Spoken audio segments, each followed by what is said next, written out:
ഇപ്പോ നെഞ്ചിനുള്ളിൽ വല്ലാത്തൊരു പിടച്ചില്. നാളെ രാവിലെ ഇവിടുന്ന് ഇറങ്ങല്ലേ? വീട് പാവല്ലേ? നാളെ മുതൽ വീട് ഒറ്റയ്ക്കല്ലേ? നമ്മളുടെ ആരുടെയും ചിരിയും കളിയും വർത്താനം ഒന്നുമില്ല. മഞ്ഞളും മഴയിലൊക്കെ ഒറ്റക്ക്. ഇടിയും മഴയൊക്കെ വരുമ്പോ ചിലപ്പോ വീട് പേടിച്ച് വിറക്കുമല്ലേ? വീട് അച്ഛൻ നോക്കിക്കോളും മോളെ. അച്ഛൻ നോക്കുന്നു? അച്ഛൻ നമ്മളുടെ കൂടെ വരാതെ ഇവിടെ നിൽക്കുവോ? അച്ഛനിപ്പോ സ്വർഗത്തിലല്ലേ മോളെ? അവിടെ ഇരുന്ന് എങ്ങോട്ട് വേണേലും നോക്കാലോ. ഈ വീടും നോക്കാം, അതിനൊപ്പം ഒരാപത്തും വരാതെ നമ്മളെയും നോക്കാം.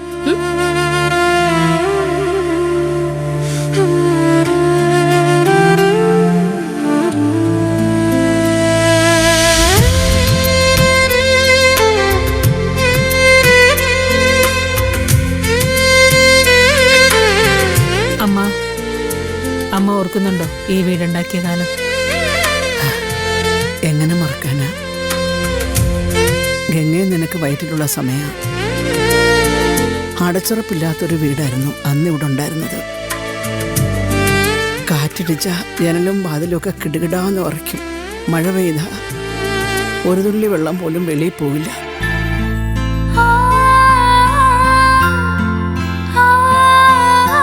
അങ്ങനെ നല്ല കാറ്റും മഴയും മഞ്ഞുള്ളൊരു രാത്രി നീ വല്ലാതെ പേടിച്ചു. ഓരോ മിന്നലിനും ഒപ്പം നീ അമ്മയെന്ന് വിളിച്ച് കരഞ്ഞു.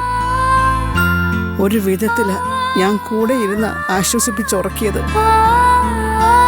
പിറ്റേന്ന് പുലർച്ചെ അരവിന്ദം പോയി വീടിന്റെ സ്ഥാനം നോക്കുന്ന ആളെ കൊണ്ടുവന്ന് കല്ലിട്ടു.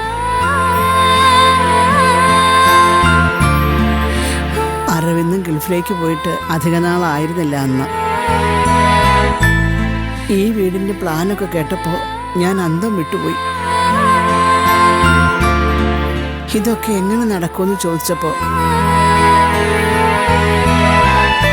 അതൊക്കെ ഒരു വിശ്വാസമല്ലേ അമ്മയെന്ന് ചോദിച്ച് എന്റെ മോനൊരു ചിരി ചിരിച്ചു.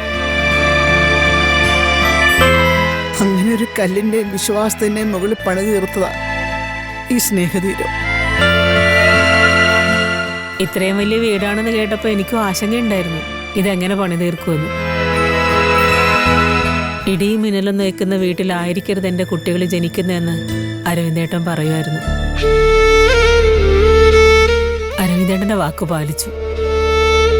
ഇടിയോ മിന്നലോ മഞ്ഞോ മഴയോ ഒന്നും പേടിക്കേണ്ടി വന്നില്ലല്ലോ എൻ്റെ കുഞ്ഞുങ്ങൾക്ക്.